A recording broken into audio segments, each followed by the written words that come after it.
Donc ça, c'est le résultat de notre extraction sur matière fraîche. Donc c'est de l'inérisson qu'on a coupé en morceaux et qu'on a extrait. Et ce qu'on voit ici, en fait, c'est le résultat de la concentration des molécules extraites. Voilà.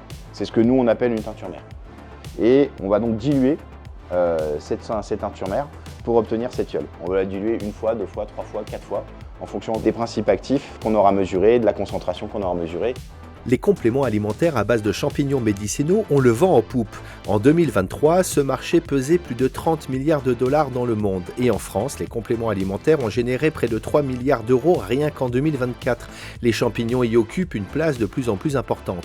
Lion's Mane, Reishi, Chaga, ces noms venus d'Asie ou d'Europe de l'Est s'affichent désormais sur des produits censés booster la mémoire, renforcer l'immunité ou améliorer l'humeur. Mais attention, tous ces compléments ne se valent pas. Derrière les promesses marketing, certains produits sont fabriqués à partir de poudres importées, parfois sans traçabilité ni validation scientifique. Et c'est là que la science entre en jeu. Direction Minsa dans la Creuse, où une jeune entreprise cultive ses propres champignons, les extrait sur place et collabore avec des chercheurs pour garantir la qualité et mieux comprendre leurs effets.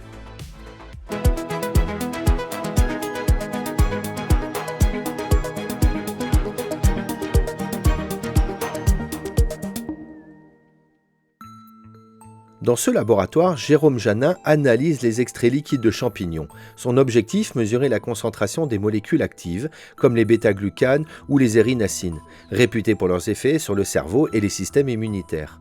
Pour cela, les chercheurs travaillent à partir d'étalons, des molécules purifiées servant de référence. On ne peut pas analyser toutes les molécules, c'est pas possible. Donc ce que nous on a fait, on a regardé ce qui était connu par exemple sur l'inérisson, quelles étaient les molécules qui avaient fait l'objet de publications scientifiques. On regarde les signatures des molécules d'intérêt, type éricénone, éricène, érinacine. Et après, grâce à ces signatures, on va prendre nos extractions et on va comparer ces étalons avec la composition de nos extractions. Et quand on a un match, c'est-à-dire que si on a cette molécule éricénone C par exemple, que l'on retrouve également dans nos extractions, grâce à cet étalon, on va pouvoir savoir la concentration précise de ce que nous on a réussi à extraire avec nos méthodes d'extraction sur champignons frais. Donc c'est grâce à ces échantillons étalons qu'on est capable de mesurer précisément la concentration de nos propres produits avec ces molécules d'intérêt. Pourquoi on fait ça? C'est pour prouver la qualité des produits et la valorisation de nos méthodes d'extraction. Puisque nous ne travaillons exclusivement que sur des matières fraîches, des champignons frais, jamais sur matière sèche. Tous nos produits sont EcoCert Bio parce que nous avons la conviction que si on veut exploiter au maximum les molécules organoleptiques, complexes, volatiles, il vaut mieux travailler sur des champignons frais et les extraire dans leur globalité et après ensuite les encapsuler. Là, on a à peu près une douzaine de principes actifs qu'on va rechercher dans nos différentes extractions. J'ai un pic. T'as un pic? J'ai un pic pour l'érinacine. Bon, super. À du sodium, là où on l'attend. Ouais. La législation des compléments alimentaires nous impose de prouver la non-toxicité. Ensuite, on a plusieurs critères à répondre et ce que nous, là, aujourd'hui, on fait au niveau du laboratoire, c'est bien au-delà. On est en train de chercher des molécules d'intérêt qui ont fait encore une fois l'objet de publications scientifiques et qui par ailleurs nous permettront nous de pousser des études cliniques avec des CHU et là on sort du cadre des compléments alimentaires, on va vers les molécules d'intérêt pour arriver peut-être à la mise au point d'un médicament. Voilà.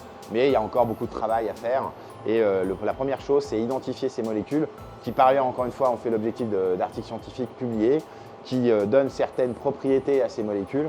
Nous, une fois qu'on sera capable de les identifier et de les extraire, après on pourra travailler avec le corps médical pour lancer une étude clinique, voir des impacts, compléter ce qui existe déjà et avancer vers le futur.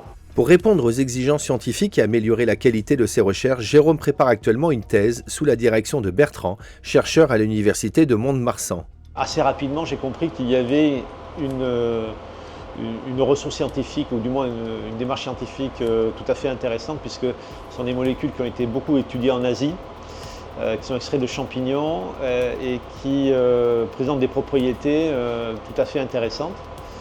Donc l'idée était d'accompagner Jérôme via le projet de thèse pour essayer de mieux comprendre comment fonctionnaient ces molécules. Quand on démarre un projet industriel, effectivement, on n'a pas forcément systématiquement une démarche scientifique qui consiste à bien analyser le sujet, à faire une revue bibliographique qui soit exhaustive, avec un travail d'analyse de cette revue bibliographique qui nous permette ensuite de focaliser avec plus d'efficacité plutôt sur les bonnes orientations de stratégie de recherche, de façon à pouvoir aborder ces questions et arriver à apporter des réponses le plus sérieusement possible. Mais l'idée, effectivement, c'est en parallèle de pouvoir développer des études cliniques avec des partenaires médecins et qui nous permettent de valider les hypothèses de départ. Donc c'est vraiment un ensemble très large en fait, de compétences que l'on va associer autour de ce projet, qui j'espère arrivera assez prochainement à obtenir des résultats tout à fait pertinents et sur lesquels on pourra avancer à la fois d'un point de vue scientifique, mais aussi Jérôme Janin pour également son étude, son activité économique avec le développement de polyextracts. En fait, dans le cadre de ma thèse, maintenant là, toujours par rapport à mes extractions, je cherche ces molécules d'intérêt qui ont fait l'objet de ces publications scientifiques et je vois dans quelle mesure je peux travailler après avec le corps médical pour me servir de ces molécules et aller travailler sur certaines pathologies cognitives et d'autres, encore une fois, toujours en collaboration avec des spécialistes, des professionnels de santé qui, eux, sont autorisés à lancer des études d'impact auprès de panels de patients sélectionnés. Lion's Mane pour la mémoire, Reishi pour l'immunité, Chaga pour ses antioxydants.